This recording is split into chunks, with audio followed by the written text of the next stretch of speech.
నమస్తే రాజు గారు. నమస్తే. ఈరోజు గుమగుమలు ఏం వెరైటీ చూపిస్తున్నారు మాకు? ఒక డిఫరెంట్ కాంబినేషన్ చేస్తానండి. సో పుదీనా మష్రూమ్ కర్రీ. పుదీనా మష్రూమ్ కర్రీ. అవునండి. ఓ, సో జనరల్ గా మష్రూమ్ తో ఆకుకూర అంటే ఎక్కువ గోంగూరే చేస్తూ ఉంటారు. గోంగూర లేదా పాలకూర చేస్తూ ఉంటాం, లేదా మసాలాలు చేస్తూ ఉంటాం. సో ఇక్కడ పుదీనా ఫ్లేవర్ లో ఇస్తున్నాను. సో అంటే మష్రూమ్ కూడా బాగా అన్ని ఫ్లేవర్స్ అన్ని కూడా బాగా ఫీల్ చేసుకుంటుంది కదా, చాలా బాగా వస్తుంది. ఓకే ఓకే అండి. మరి పుదీనా మష్రూమ్ కర్రీ కావాల్సిన పదార్థాలు ఏంటో చూద్దాం.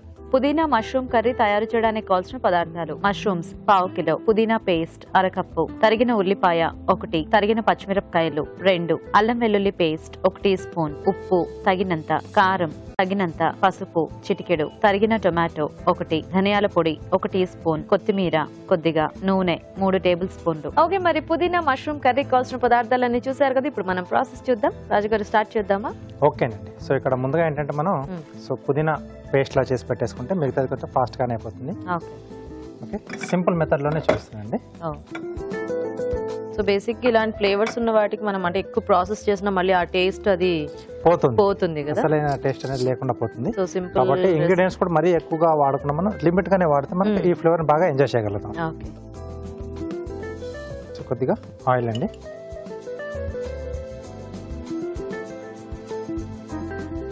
ఉల్లిపాయ ముక్కలు. ఇది మనకి కొంచెం గ్రేవీ టైప్ లో వస్తుందా రాజుగారు, లేకపోతే ఎలా కాస్త దగ్గరికి కూరలా వస్తుందా? సెమ్మిగా అంటే మీడియం గా ఉంటుందండి. కొంచెం ముద్దకూరలో కావాల్సి కొంచెం దగ్గరగా చేసేసుకోవచ్చు మనం. సో కొంచెం ఆ గ్రేవీ రావడానికి నేను కొంచెం టొమాటో యాడ్ చేస్తున్నాను. ఓకే, సో ఇది కొంచెం వేగుతున్నప్పుడే పచ్చిమిరపకాయలు, సో కొద్దిగా అల్లం వెల్లుల్లి పేస్ట్ అండి. సో కొంచెం ఈ అల్లం వెల్లుల్లి పేస్ట్ ఈ టేస్ట్ ఉంటే కూడా కొంచెం బాగుంటుంది పుదీనాకి. సో లైట్ కొంచెం ఆ మసాలా టచ్ ఉండాలి, ఎందుకంటే మరి మష్రూమ్ కూడా కొంచెం మనకి చప్పగా ఉంటుంది. టోటల్ ఓవరాల్ గా మనకి ఆ పుదీనా ఘాటు మరీ ఎక్కువ కూడా తీసుకోలేము మనం. అవును.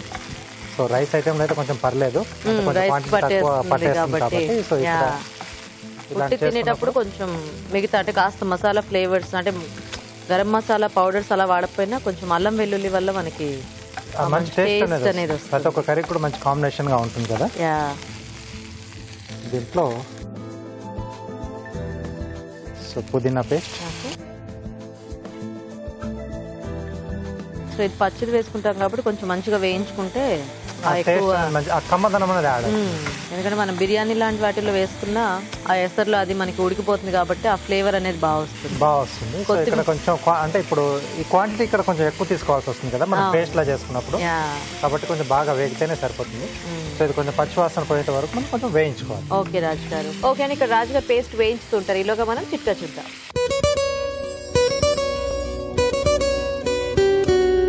ఇప్పుడు మీకోసం మొదటి చిట్కా. కిడ్నీలో స్టోన్స్ తో చాలా మంది బాధపడుతూ ఉంటారు కదా, మరి ఈ చిట్కా ఫాలో అవ్వండి, కొంతవరకు రిలీఫ్ దొరుకుతుంది. కిడ్నీలో స్టోన్స్ ఉన్నప్పుడు ఒక 1/2 కప్పు తులసి రసం తీసుకుని అందులో 1 స్పూన్ తేనె కలుపుకొని ప్రతిరోజు తీసుకుంటూ ఉండాలి. ఇలా ఒక 2-3 నెలల పాటు కనుక చేసినట్లయితే కిడ్నీలో రాళ్ళు అనేవి కరిగిపోతాయి. ఓకే, మరి చిట్కా చూసేస్తారు కదా, రాజుగారు మంచి పుదీనా వేగిన స్మెల్ బాగా తెలుస్తుంది. అవునండి, అది కూడా కొంచెం ఆ వాటర్ ఇదంతా పోయి డ్రై అయిపోయింది. సో ఈ స్టేజ్ లో మనం సీజనింగ్ చేసుకోవచ్చు. ఓకే, సో డిష్కి సరిపడా ఉప్పు, కొద్దిగా కారం, కొంచెం పసుపు,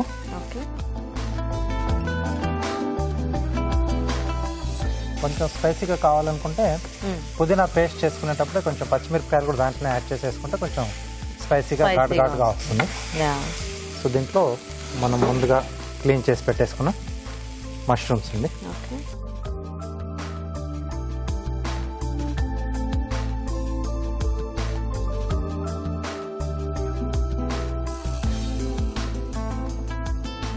సో మష్రూమ్ కొంచెం ఫ్రెష్ అయితే మనకి ఇలాంటి వాటికి టేస్ట్ కూడా బాగుంటుంది కదా, లేకపోతే కొంచెం అదే మష్రూమే కొద్దిగా డిఫరెంట్ టేస్ట్ అయిపోతుంది. సో కొంచెం అంటే కాడ దగ్గర కొంచెం బ్లాక్ బ్లాక్ అయిపోతుంది కదా, అప్పుడు టేస్ట్ మారిపోతుంది. సో కొంచెం ఆ పేస్ట్ అదంతా ఉడికితే మనకి అంటే కొంచెం ఈ ముక్కలు ఉడకాలి.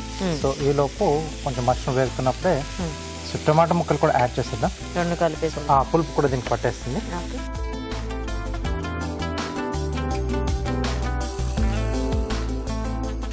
కొద్దిగా ధనియాల పొడి,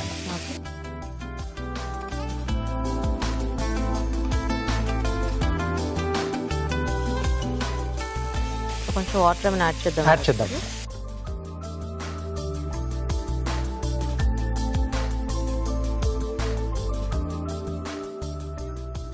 సో ఇక్కడ ఏంటంటే కొంచెం మనం మూత పెట్టేసి మనకి ఈ మష్రూమ్ ముక్కలు కొంచెం మగ్గిపోతే సో అయిపోయినట్టే. ఆ లోపు వాటికి ఫ్లేవర్స్ అన్ని కూడా పట్టేసి ఆ టొమాటో ముక్కలు కూడా మగ్గిపోతాయి. సో ఓవరాల్గా మనకు డిష్ అనేది రెడీ అయిపోతుంది. సో మూత పెట్టేసి కొంచెం వీటిని మగ్గనిచ్చేద్దాం. రాజుగారు చూద్దామా? ఓకేనండి. పుదీనా ఫ్లేవర్ మొత్తం గుంగులు ఆడిపోతుంది. ఎస్, ఏదైనా చక్కగా బిర్యానీ లాంటి వాటిలో కూడా తినేసేయచ్చేమో. సూపర్ గా ఉంటుందండి. పలావ్ లాంటివి చాలా బాగుంటుంది కాంబినేషన్.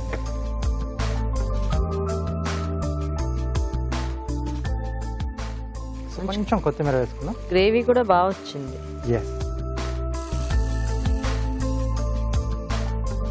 సో ఇదే కాంబినేషన్ లో మనం ఏదైనా వెజిటేబుల్ అట్లా కూడా ఈ పుదీనా ఫ్లేవర్ అన్నిటికీ సూట్ అవుతుంది కాబట్టి అలా చేసుకోవచ్చండి. పన్నీర్ కానీ లేకపోతే మామూలు వెజిటేబుల్ కానీ గోబీ కానీ మనకు నచ్చిన అన్ని వెజిటేబుల్స్ యాడ్ చేసుకోవచ్చు.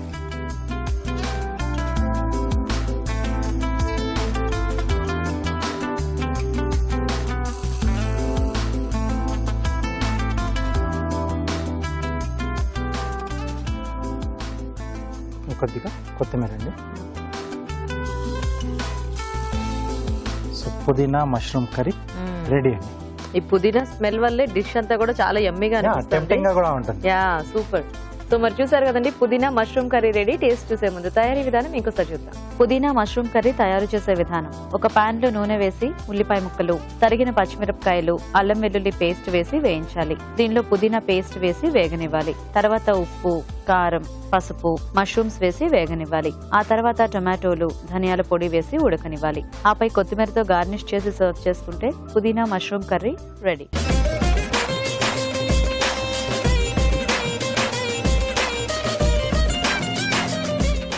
ఓకే అండి, మరి కర్రీ తయారీ విధానం చూసారు కదా, టేస్ట్ చూద్దామా రాజు గారు? ఓకే.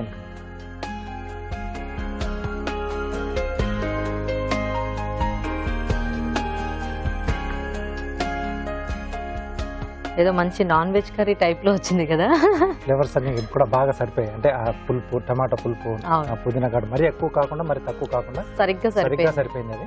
అండ్ అన్ని కొంచెం లైట్ మసాలా ఫ్లేవర్, కొంచెం ధనియా పొడి వేసుకున్నాం, తర్వాత అల్లం వెల్లుల్లి పేస్ట్ కూడా వేసాం కదా. అండ్ మష్రూమ్ కి కూడా చాలా బాగా పట్టేసాయి ఫ్లేవర్స్ అన్ని.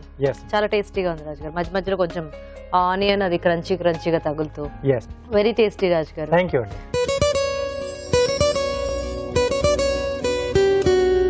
ఇప్పుడు మీకోసం మొదటి చిట్కా. కిడ్నీలో స్టోన్స్ తో చాలా మంది బాధపడుతూ ఉంటారు కదా, మరి ఈ చిట్కా ఫాలో అవ్వండి, కొంతవరకు రిలీఫ్ దొరుకుతుంది. కిడ్నీలో స్టోన్స్ ఉన్నప్పుడు ఒక అరకప్పు తులసి రసం తీసుకుని అందులో ఒక స్పూన్ తేనె కలుపుకొని ప్రతిరోజు తీసుకుంటూ ఉండాలి. ఇలా ఒక 2-3 నెలల పాటు కనుక చేసినట్లయితే కిడ్నీలో రాళ్ళు అనేవి కరిగిపోతాయి.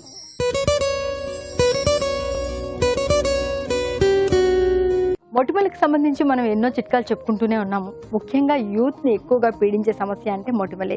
దీనివల్ల వారు ఆత్మన్యూనతకు లోనవడము, రకరకాల క్రీమ్లు, లోషన్స్ ఇలాంటివి రాయడం జరుగుతూనే ఉంటుంది.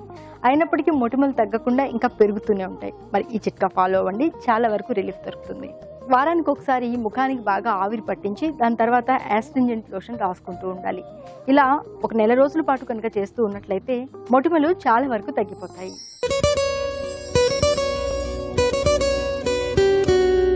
ఒక గ్లాస్ పాలు తీసుకుని అందులో 4-5 ఉసిరికాయలు వేసుకుని బాగా మరిగించుకోవాలి.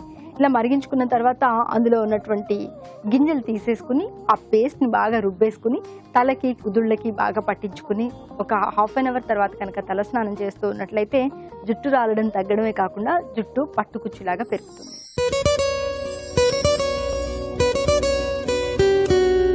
నెయిల్ పాలిష్ త్వరగా గడ్డ కట్టకుండా ఉండాలి అంటే ఫ్రిడ్జ్లో కనుక ఉంచుకున్నట్లయితే చాలా రోజుల వరకు గడ్డ కట్టకుండా ఉంటుంది, ఫ్రెష్గా ఉంటుంది.